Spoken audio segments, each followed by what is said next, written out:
Most people couldn't point to Armenia on a map if their Netflix subscription depended on it. And honestly, that's exactly why you need to know about this place. While everyone's fighting over overpriced apartments in Lisbon and getting ripped off for mediocre pasta in Rome, there's this little country tucked between Europe and Asia where your money stretches so far, you'll think someone made a currency conversion error. I'm talking about a place where a full meal costs less than your morning Starbucks, where the locals treat strangers better than most people treat their own family, and where you can live like royalty on what most people spend on their monthly gym membership they never use. This is Armenia, and it's about to become your new obsession. Now, before you start Googling Armenia safe and Armenia visa requirements, yes, I see you reaching for your phone. Let me paint the picture. Picture waking up to Mount Ararat towering over pink stone buildings, spending your afternoons in Soviet-era cafés that somehow serve better coffee than anything you'll find in Paris, and your evenings eating barbecue that'll make you question everything you thought you knew about good food. All while your bank account actually grows instead of hemorrhaging money every month. But here's the thing that really got me. Armenia isn't just cheap. It's actually cool. Like genuinely cool in a way that most budget destinations completely miss. This isn't some backpacker hostel situation where you're sharing a bathroom with 12 strangers and eating instant noodles every night. This is legitimate good living at prices that make absolutely no sense until you realize you've stumbled onto one of travel's best-kept secrets. So, where exactly is this magical place that sounds too good to be true? Well, that's where things get interesting. Because Armenia's location tells you everything you need to know about why it's so underrated and why that's actually perfect for us. Geographically speaking, Armenia is the friend who's cooler than everyone realizes, sitting right at the crossroads of Europe and Asia, surrounded by Turkey, Georgia, Azerbaijan, and Iran. It's landlocked, which sounds boring until you realize this means no cruise ship crowds and no beach resort prices. What you get instead is authentic mountain culture and cities that haven't been designed by committee to extract maximum tourist dollars. Here's what'll blow your mind. Yerevan, the capital, is older than Rome. Like, significantly older. We're talking 782 BC, which means this place was already ancient when the Romans were still figuring out basic plumbing. Yet somehow it feels more livable than most modern cities. The streets are wide, tree-lined, and actually designed for humans instead of cars. Revolutionary concept, I know. The history part gets crazy when you realize Armenia was the first nation to officially adopt Christianity back in 301 AD. Not the first Christian community. The first entire country to say, yeah, we're doing this. They also created their own alphabet in 405 AD because apparently regular letters weren't fancy enough. And honestly, when you see Armenian script, you'll understand why they were showing off. It looks like someone decided regular writing was too boring and decided to make it artistic. But here's what makes Armenia perfect for our purposes. It spent 71 years as part of the Soviet Union, which sounds terrible but actually created something unexpected. Soviet urban planning, when it works, creates cities with lots of green space, wide walkable streets, and neighborhoods where people actually talk to each other. Combine that with ancient Armenian hospitality and modern café culture, and you get something completely unique. The country only has 3 million people, with about 1.1 million living in Yerevan. For comparison, that's smaller than Phoenix, Arizona. But unlike Phoenix, Yerevan has character, history, and you can walk everywhere without melting into the pavement. Plus, there are actually 10 million Armenians worldwide, which means there's this massive diaspora community that keeps the culture vibrant and internationally connected while keeping the homeland relatively undiscovered by mass tourism. And that brings us to the daily reality of actually living here, which is where Armenia goes from interesting to absolutely perfect for anyone tired of paying Western prices for everything. Walking through Yerevan feels like someone took the best parts of European city design and removed all the parts that make Europeans insufferable. The architecture is distinctive. Everything's built from this pink volcanic stone, called tuff, that makes the whole city look warm and inviting instead of cold and intimidating. When the sun hits these buildings at the right angle, the whole place glows like some Instagram filter, except it's real. Your typical day starts with coffee, and this is where Armenia shows its hand. The cafe culture here rivals anywhere in Europe, but without the pretension or the prices. You'll find places where locals camp out for hours with their laptops, where the coffee is actually good, and where a cappuccino costs about $2 instead of $6. These aren't tourist cafes either. These are neighborhood spots where you'll see everyone from university students to business people to elderly men playing backgammon. The Soviet influence shows up in the best ways. There are parks everywhere, not as an afterthought but as central organizing principles of neighborhoods. Republic Square is this massive open space where people actually hang out instead of just rushing through. The Cascade is this incredible series of steps going up a hillside, with escalators inside if you're feeling lazy, and it's become the city's unofficial social center. People go there to see and be seen, to watch the sunset with Mount Ararat in the background, and to remind themselves they live somewhere actually beautiful. Street life here has this unhurried quality that's become extinct in most modern cities. People stop and talk. They sit at outdoor cafes and actually put their phones away.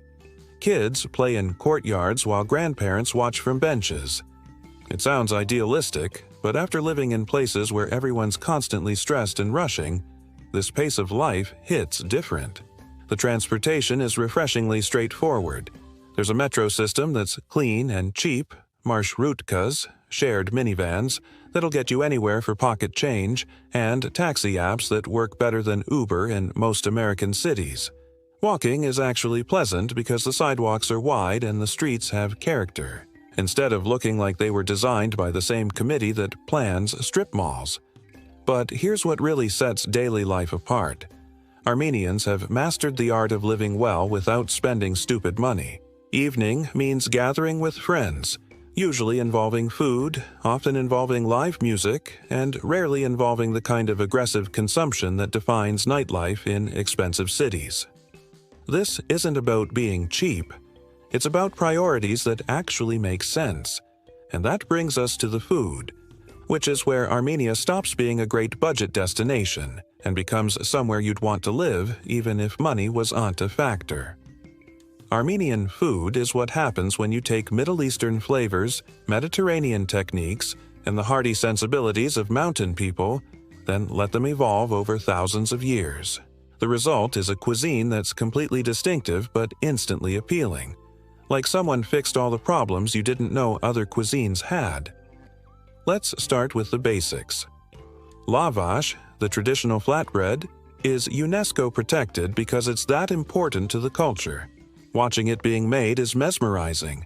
They slap the dough onto the walls of a traditional oven called a toner, and it emerges thin, flexible, and perfect for wrapping around basically anything. Fresh lavash costs maybe 50 cents, and it's better than bread you'll pay $5 for in trendy restaurants elsewhere. Street food here will ruin you for street food everywhere else.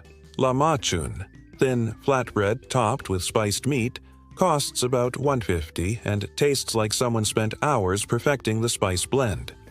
Khorovats, Armenian barbecue, is less about the sauce and more about understanding fire and meat in ways that would make Pitmaster weep. They use grapevines in the coals, which adds this subtle sweetness that you can't quite identify but absolutely can't forget. But here's where it gets interesting for anyone trying to eat well on $500 a month. Traditional Armenian cooking is designed around making a little go a long way without sacrificing flavor. Dolma, stuffed grape leaves, turn rice and herbs into something that feels luxurious. Gapama, stuffed pumpkin, is basically autumn in food form and costs next to nothing to make. These aren't poverty foods. They're sophisticated dishes that happen to be economical. The market scene is where you realize how far your money goes. Fresh vegetables, herbs, and spices are ridiculously cheap and ridiculously good. Pomegranates, which are sacred in Armenian culture, cost about 50 cents. Each and taste like what you imagine pomegranates should taste like before you try the sad, expensive ones in Western supermarkets. Apricots, which Armenia basically invented, are so good during season that you'll understand why they're featured in the national poetry. Coffee culture deserves its own paragraph because it's that good. Yerevan has become a serious coffee city, with third-wave coffee shops serving beans roasted locally and prepared by people who actually care.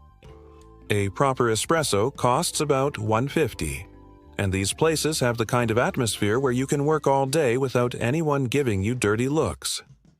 Compare that to $5 lattes in cities where the Wi-Fi doesn't work and the seating is designed to make you uncomfortable. Armenian brandy is legendary. Winston Churchill reportedly refused to drink anything else, and a bottle that would cost $100 elsewhere costs about $15 here. Wine culture is experiencing a renaissance, with small producers making bottles that would impress any sommelier for prices that make you check the exchange rate twice. Restaurant meals tell the whole story. A proper sit-down dinner at a good restaurant. Multiple courses, fresh bread, maybe some wine, runs about $12 to $15 per person. For perspective, that's less than most people spend on lunch at airport restaurants. And we're not talking about tourist restaurants with English menus and inflated prices. These are places where locals take their families for celebrations. But the real revelation is how food connects to social life here, especially when it comes to understanding Armenian dating culture and social expectations. Armenian women are going to challenge every stereotype you think you have about Eastern European women, Middle Eastern women, or whatever category your brain tries to put them in. The reality is more interesting and more complex than any dating guru's simplified nonsense about traditional versus modern women. First, let's address the elephant in the room. Armenian women are often stunning, but not in the manufactured Instagram way. There's something about the combination of genetics, mountain air, and a culture that values taking care of yourself without obsessing over artificial standards. Beauty here feels natural and confident rather than desperate and high maintenance. But here's what actually matters. Armenian women are educated, ambitious, and absolutely not looking for some foreign guy to rescue them from their terrible life in Armenia. Many are bilingual or trilingual, well-traveled, and have career goals that don't involve being anyone's exotic adventure. This is actually perfect if you're looking for a real connection rather than some fantasy about submissive traditional women. The dating culture combines the best parts of traditional and modern approaches. Family approval matters, but it's more about respect than control. Education and character matter more than money or flashy displays. Armenian women appreciate genuine interest in their culture and intelligence over pick-up artist nonsense or expensive restaurants meant to impress. Armenian men, for their part, are dealing with changing expectations while maintaining cultural values around family and respect. Military service is mandatory, which creates a certain seriousness about responsibility. But this isn't toxic masculinity. It's more about understanding that actions have consequences and relationships require effort. What's refreshing is how normal gender relations are here. Women work, have opinions, and aren't expected to pretend otherwise. Men are expected to be respectful and contribute to relationships rather than just showing up. It's egalitarian without being weird about it, traditional without being oppressive. Family involvement in relationships might seem intense if you're from a culture where people barely speak to their parents. But Armenian families are actually functional support systems rather than sources of drama. They'll feed you until you can't move, include you in celebrations, and generally treat you like family once they accept you. The flip side is that they'll also have opinions about your life choices, but those opinions come from genuine care rather than nosiness.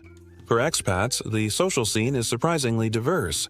There's a large diaspora community of Armenians who've returned, plus Russians, Iranians, Americans, Europeans, and others who've discovered Armenia's appeal.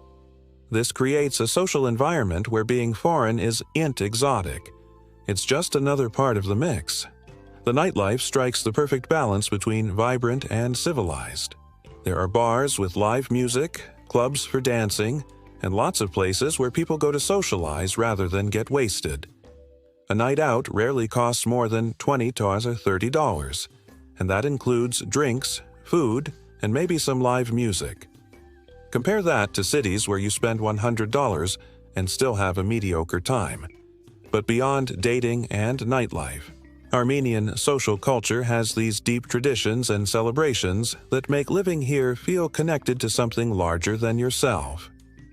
Armenian festivals feel like what would happen if you took the best parts of religious celebrations, ancient pagan rituals, and neighborhood block parties, then mixed them with national pride and really good food. These aren't tourist attractions. They're genuine cultural expressions that happen to be incredibly fun. Vardavar is the one that'll make you question everything you thought you knew about water fights. This ancient festival celebrating love and fertility has evolved into a day when the entire country loses its mind and starts splashing water on everyone. Not just kids, everyone. Business people, elderly grandmothers, police officers, random strangers. You walk down the street and suddenly you're soaked, and instead of being annoyed, you're laughing because everyone else is soaked too. The genius of Vardavar is that it happens in summer when getting wet is actually refreshing, and it's one of those experiences that instantly makes you feel like part of the community. Try to stay dry and you'll miss the point. Embrace the chaos and you'll have stories for years. Trendes, the fire jumping festival, sounds dangerous until you realize it's been happening for centuries, and Armenians have figured out how to do it safely. Newlyweds jump over bonfires to ward off evil and ensure good fortune. Even if you're not getting married, watching couples leap over flames while friends and family cheer is unexpectedly moving. It's ancient tradition made joyful rather than solemn. Wine festivals throughout the country showcase Armenia's claim as the birthplace of winemaking. The Areni Wine Festival happens in a village that is home to the world's oldest winery. We're talking 6,100 years old, not some marketing nonsense about ancient traditions from places that started making wine last century. You taste wines made from grapes grown in volcanic soil, often by families who've been perfecting their techniques for generations. Armenian Independence Day combines national pride with street parties in ways that feel celebratory rather than militaristic. There are parades, but also concerts, food stalls, and families picnicking in parks. It's patriotism without the weird nationalism that makes these events uncomfortable in some countries. Religious festivals blend Christian and pre-Christian elements in ways that feel organic rather than forced. Palm Sunday involves traditional bread-making competitions. Easter includes elaborate food preparations that bring extended families together for days. Christmas follows the Julian calendar, so it happens in January and feels more intimate than the commercial circus Christmas has become elsewhere. But the real magic is in smaller celebrations. Neighborhood festivals, harvest celebrations, and spontaneous gatherings that happen when someone has good news to share. These aren't organized events. They're expressions of a culture where people still know how to celebrate life together. The pomegranate holds special significance in all of this. It's not just a fruit. It's a symbol of fertility, abundance, and life itself. You'll see pomegranates in art, in religious ceremonies, in wedding decorations, and in everyday conversations. Learning to appreciate the cultural significance of something as simple as a fruit gives you insight into how Armenians find meaning in daily life. And that brings us to the practical question everyone's thinking. Can you really live well here on $500 a month? Or is this some backpacker survival situation? Let's break down the real numbers because $500 a month sounds too good to be true, until you realize Armenia's economy operates on a completely different scale than what you're used to. This isn't about living like a monk or surviving on instant noodles. This is about living well while spending a fraction of what you'd spend in any Western city. Housing is where the magic happens. A decent one-bedroom apartment in central Yerevan, walking distance to cafés, restaurants, and cultural sites, runs about $200, $300 per month. Not per week, per month. These aren't student accommodations or Soviet-era relics either. Many apartments have been renovated, have reliable internet, and are in buildings with character rather than soul-crushing concrete blocks. For $400 to $500 monthly, you can get something genuinely nice. High ceilings, balcony, maybe even a view of Mount Ararat. The catch is that you need to look beyond Airbnb, which is priced for tourists. Local rental sites and Facebook groups for expats are where you find the real deals. Food costs will make you question everything about grocery shopping elsewhere. A week's worth of fresh produce, vegetables, fruits, herbs, dairy runs about $15 to $20. Not budget produce either. We're talking about tomatoes that actually taste like tomatoes, herbs that smell like they were just picked, and dairy products from farms you could actually visit. Restaurant meals that would cost $30 to $40 elsewhere cost $18 to $12 here. A coffee that costs $5 in London costs $1 to $50 in Yerevan. Beer in bars costs about $2 to $3, and it's often locally brewed and better than the mass-produced stuff you'd pay $7 for elsewhere. Transportation is almost too cheap to matter. The metro costs about 20 cents per ride. Internet and utilities are where you realize you've been getting ripped off elsewhere. High-speed internet costs about $10 to $15 per month and actually works reliably. Utilities for a one-bedroom apartment rarely exceed $30 to $40 monthly, even in winter when heating costs peak. Healthcare deserves mention because it's both affordable and competent. Basic healthcare is very cheap, and even private healthcare costs a fraction of what you'd pay in the US. Dental work that costs thousands elsewhere costs hundreds here, often with better service and shorter wait times. Entertainment and cultural activities cost almost nothing. Museum admission is usually under $2. Concert tickets range from $5 to $15 for local performances. A night out, dinner, drinks, maybe some live music, rarely costs more than $25 to $30. The math is straightforward. $200 to $300 for rent, $80 to $100 for food, $30 to $40 for utilities, $20 to $30 for transportation, $50 to $70 for entertainment and miscellaneous expenses. That's $380 to $540 total, leaving money for savings, travel, or occasional splurges. But here's what makes this different from typical budget travel advice. This ain't about living cheaply. This is about living in a place where the baseline costs are low, but the quality of life is high. You're not sacrificing comfort to save money. You're just living somewhere that hasn't been inflated by speculation and tourism. Getting around this affordable paradise requires understanding transportation options that range from charmingly Soviet to surprisingly modern. Transportation in Armenia is like a greatest hits album of different eras. Soviet-era metro systems, marshrutka minibuses that operate on mysterious schedules, modern taxi apps that work better than Uber, and railway lines that offer scenic routes to nowhere in particular. The whole system works, but you need to understand the rules. The Yerevan Metro is a Soviet engineering marvel that still functions perfectly decades later. 3 lines, clean stations, trains that run every few minutes, and the kind of reliable service that makes you realize how terrible most public transportation really is. The stations have this brutalist architectural dignity.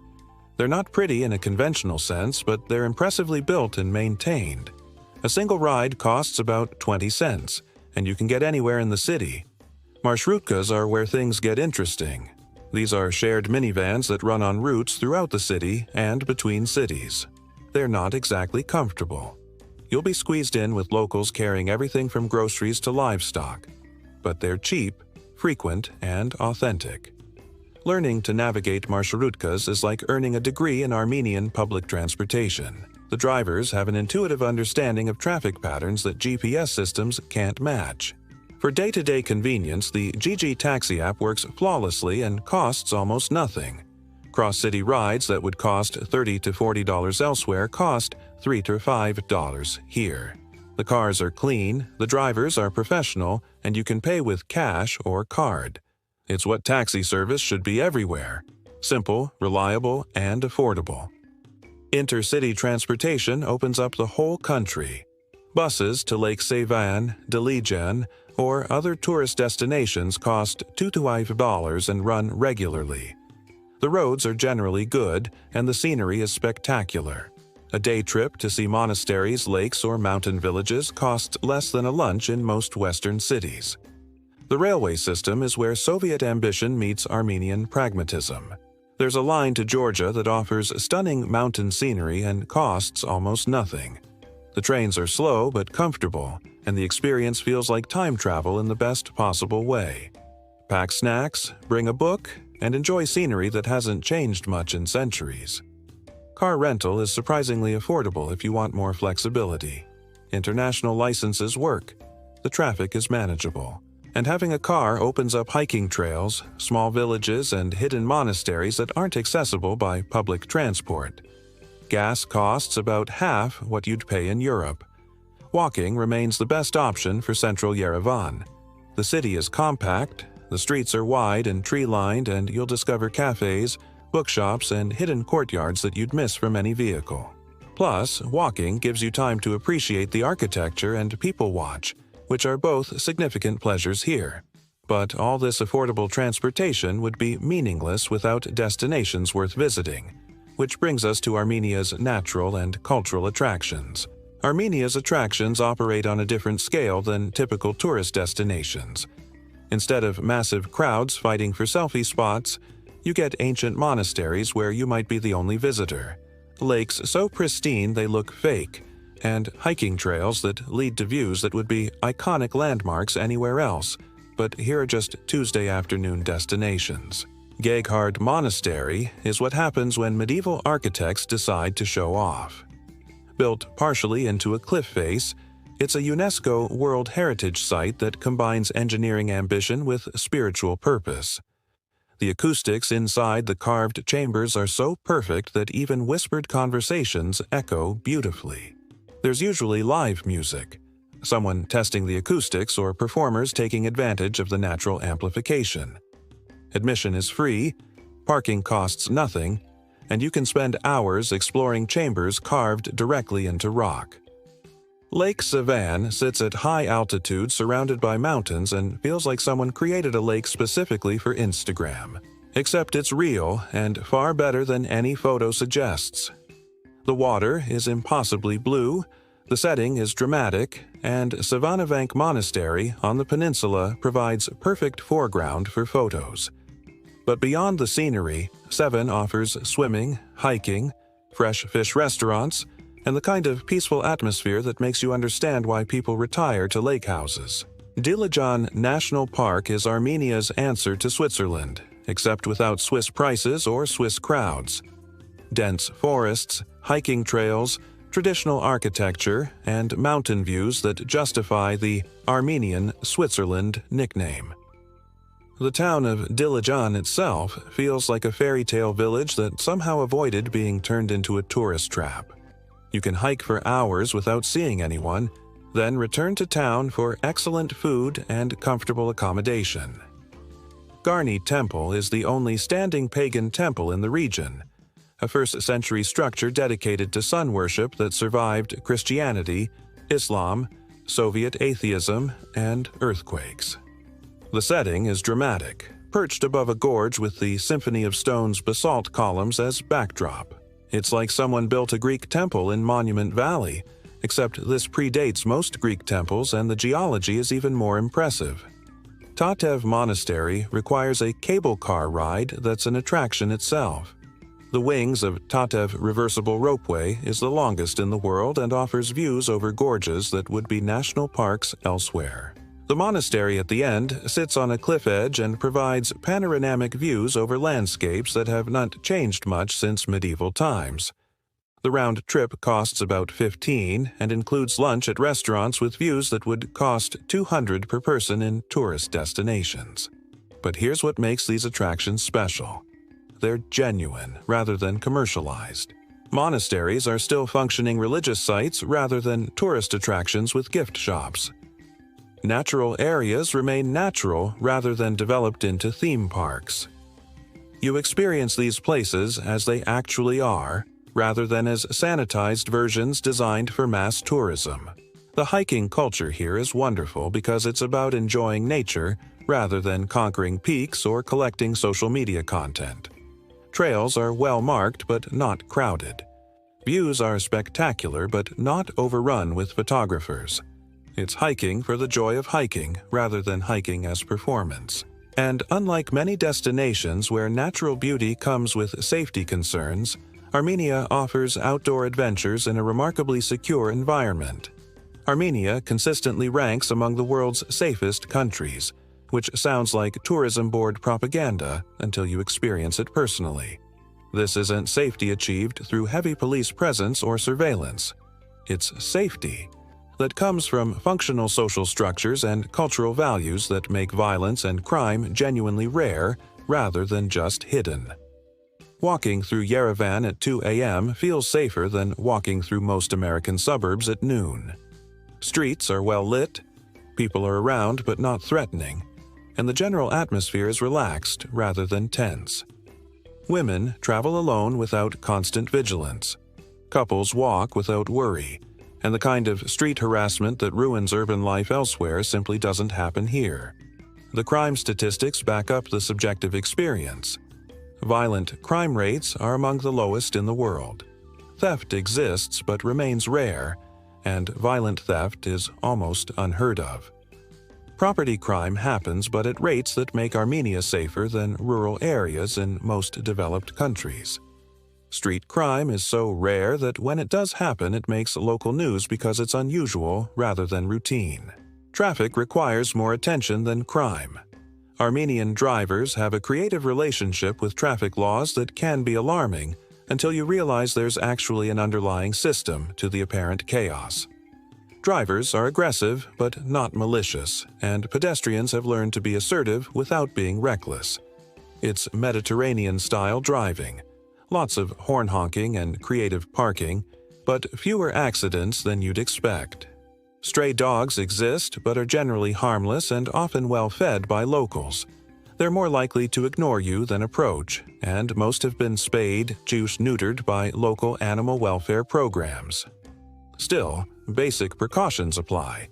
Don't approach unknown dogs, especially if you're not familiar with animal behavior. Healthcare quality is surprisingly good, especially in Yerevan.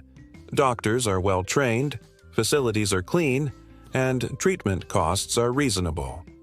Emergency services function properly, and medical staff often speak English or Russian. For serious medical issues, you're better served here than in many places that are supposedly more developed. The political situation requires context. Armenia has ongoing tensions with Azerbaijan and complicated relationships with Turkey, but these geopolitical issues don't affect daily life for residents or visitors. The 2020 conflict over Nagorno-Karabakh was serious, but didn't impact civilian areas or tourist destinations. Current tensions remain largely diplomatic rather than affecting security on the ground. Natural disasters are minimal. Armenia sits in an earthquake zone, but building standards have improved significantly since the devastating 1988 earthquake. Weather-related emergencies are rare. Winters are cold but manageable, summers are warm but not extreme, and severe weather events are uncommon. The legal system functions adequately for foreigners. Police interactions are generally professional, courts operate fairly, and legal processes are transparent. As a visitor or resident, you're unlikely to encounter legal problems beyond minor issues like traffic violations. For practical safety, basic precautions suffice. Don't flash expensive items unnecessarily. Be aware of your surroundings in unfamiliar areas and trust your instincts if something feels wrong. But these are universal travel precautions rather than Armenia-specific concerns. And speaking of practical concerns, let's address the logistics that determine whether Armenia works as a destination for extended stays. Armenia's visa policy reads like it was designed by people who actually want visitors to come and stay. US, EU, UK, Canadian, and Australian citizens get 180 days visa-free per year. Not per visit, per year. But here's the beautiful part. This resets every time you leave the country. Take a weekend trip to Georgia, which is 6 hours away by bus and costs about $15, and your 180 days starts over. For digital nomads and remote workers, this is basically a golden ticket. You can live in Armenia for 6 months, take a short trip to Georgia or another neighboring country, then return for another 6 months. No complicated visa applications, no bureaucratic nightmares, no expensive lawyer fees. Just show up with a valid passport and you're good to go. Getting a local SIM card takes about 10 minutes and costs almost nothing. Data plans are cheap and reliable. 20 bgrog per month costs about $8, and coverage is good throughout the country. Internet speeds in Yerevan rival anywhere in Europe, and many cafés and restaurants offer free Wi-Fi that actually works. For remote work, Armenia offers better connectivity than many supposedly more developed countries. Banking and money matters are straightforward. ATMs are everywhere and accept international cards with reasonable fees. Credit cards work in most restaurants and shops in Yerevan, though cash remains king in smaller towns and rural areas. The local currency, the Armenian dram, is stable and easy to understand. Current exchange rates make everything cheap for holders of US dollars, euros, or pounds. Language barriers are minimal in practical terms. Russian is widely spoken due to Soviet history. English is increasingly common among younger people and in tourist areas, and many Armenians speak multiple languages. Basic Armenian phrases help with daily interactions, but they're not essential for functioning. Armenians appreciate effort to learn their language but won't hold it against you if you struggle with pronunciation. Setting up utilities and services is refreshingly simple. Internet installation takes a few days and costs about $15 monthly for high-speed connections.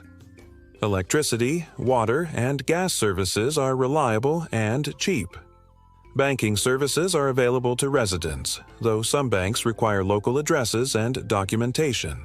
Grocery shopping introduces you to local markets and chains that offer better quality and prices than typical Western supermarkets.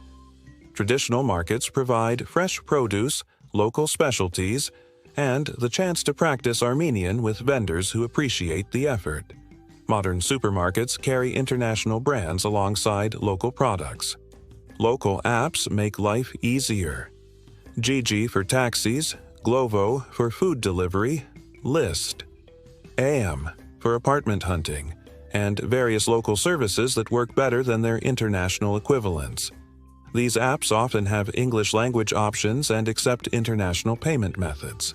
Transportation apps and services integrate well with international travel. Booking buses to Georgia or other regional destinations is straightforward, airports have good international connections, and travel throughout the Caucasus region is easy and affordable. The bureaucracy, when you encounter it, operates more efficiently than expected. Government services have been modernized, many processes are available online, and corruption is less of an issue than in many countries. That said, bringing patience and documents to any official interaction remains good advice. But beyond practical logistics, Armenia offers experiences and landscapes that make the administrative details worthwhile. Armenia's natural attractions operate on an intimate scale that makes them more memorable than famous destinations you share with thousands of other people. This isn't nature as spectacle. It's nature as personal experience, places where you can sit quietly and actually experience beauty rather than photograph it for social media. The diversity is remarkable for such a small country. Desert landscapes in the south that look like Mars, mountain forests in the north that feel like European fairy tales, and volcanic landscapes that create an otherworldly atmosphere. Lake Sevan alone contains more scenic variety than entire regions elsewhere. Shoreline walks, mountain hikes, historic monasteries, and swimming areas that remain uncrowded even during peak season.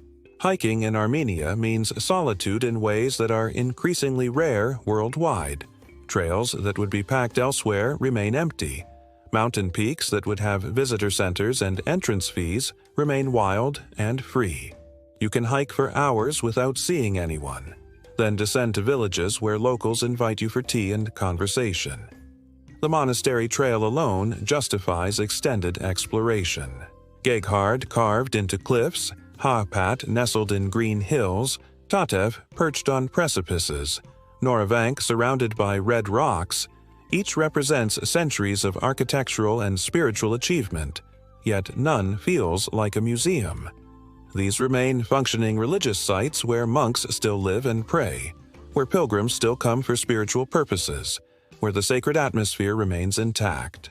Cave systems throughout the country offer exploration opportunities for anyone interested in underground adventures. The Armenia Cave Complex, where archaeologists found the world's oldest winery, also contains prehistoric artwork and evidence of continuous human habitation spanning millennia. Spelunking here means exploring actual history rather than just interesting geology. Mountain villages preserve traditional lifestyles that have largely disappeared elsewhere. Stone houses with flat roofs designed for harsh winters, terraced gardens that maximize water usage, and social structures based on extended families and mutual support. These aren't tourist attractions. They're functioning communities where visitors are welcomed but not catered to. The volcanic landscape creates unique formations, like the Symphony of Stones near Garni, where natural basalt columns create organ pipe-like formations that produce musical tones when wind passes through them. It's geological architecture that rivals anything humans have created, yet remains relatively unknown. Wildlife viewing opportunities exist throughout the country. Brown bears in mountain forests, wild sheep on high slopes, and bird life that includes species found nowhere else. This isn't African safari-style wildlife viewing. It's more subtle and requires patience, but encounters feel more authentic because they're unmanaged and unpredictable. But perhaps most appealingly, Armenian nature remains largely uncommercialized. No entrance fees, no guided tour requirements, no restrictions on where you can go or how long you can stay. It's nature as it used to be everywhere, available to anyone willing to make the effort to experience it. And after all this natural beauty and cultural richness, the question becomes whether Armenia offers the kind of long-term lifestyle that makes sense for extended residence. Armenia changes you in ways that are hard to explain until you've experienced them personally. It's not just about cheaper living or beautiful scenery.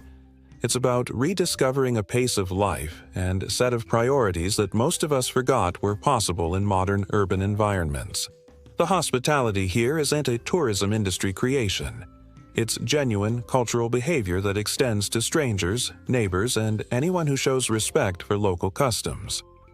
Armenians will invite you into their homes, include you in family celebrations, and treat you like extended family once they accept you. This isn't superficial friendliness.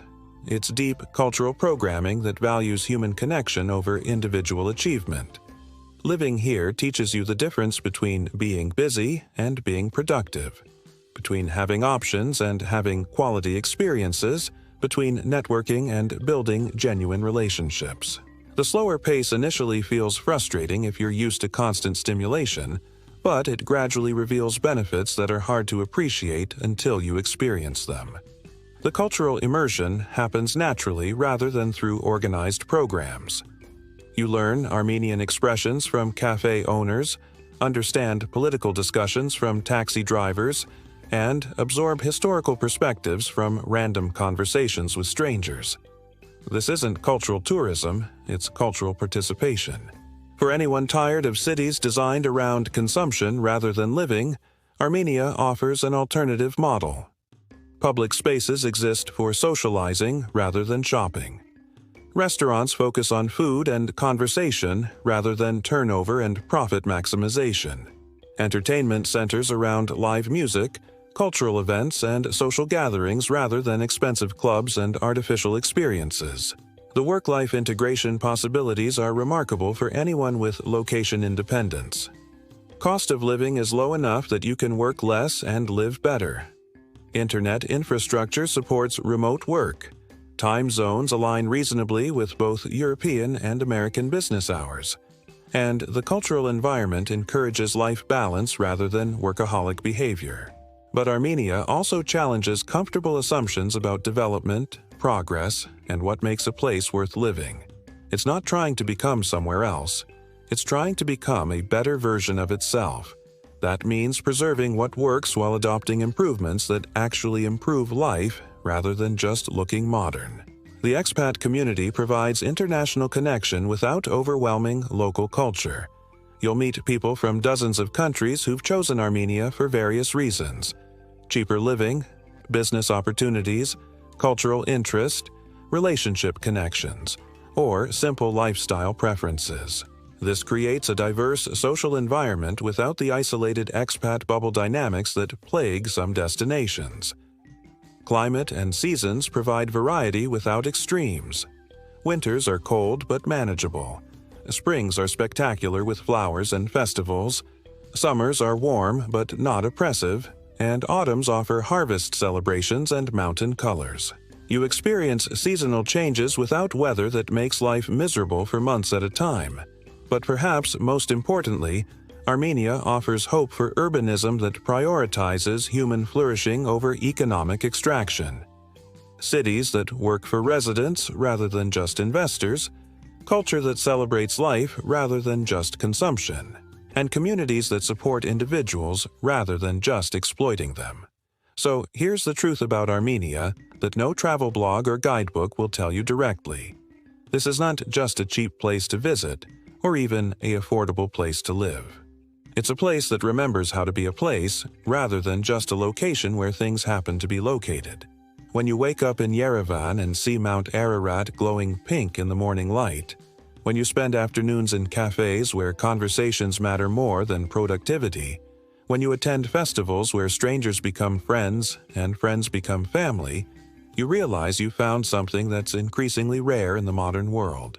A place where community still means something. The $500 budget isn't just about saving money. It's about discovering that you do not need to spend massive amounts to live well when you live somewhere that understands the difference between cost and value. Armenian culture has been perfecting the art of living well with less for thousands of years. Not out of poverty, but out of wisdom about what actually matters. This country survived genocide, Soviet occupation, earthquakes, wars, and economic collapse while maintaining its cultural identity and commitment to hospitality. That resilience creates a society that values stability, relationships, and long-term thinking over short-term gains and instant gratification. For anyone tired of paying premium prices for mediocre experiences, tired of cities where community has been replaced by networking, tired of cultures that confuse consumption with satisfaction, Armenia offers a different model. Not perfect, nowhere is perfect, but different in ways that address problems you might not have realized were problems until you experience the alternatives. The visa situation makes extended stays possible. The cost structure makes comfortable living achievable. The culture makes meaningful connections likely, and the location makes regional exploration convenient. But more than any practical consideration, Armenia offers the chance to remember what urban life can be when it's designed for humans rather than profit extraction.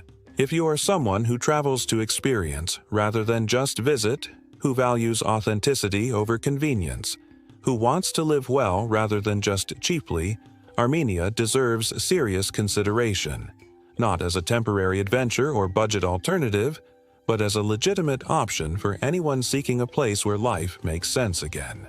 The world is full of places that promise paradise and deliver disappointment.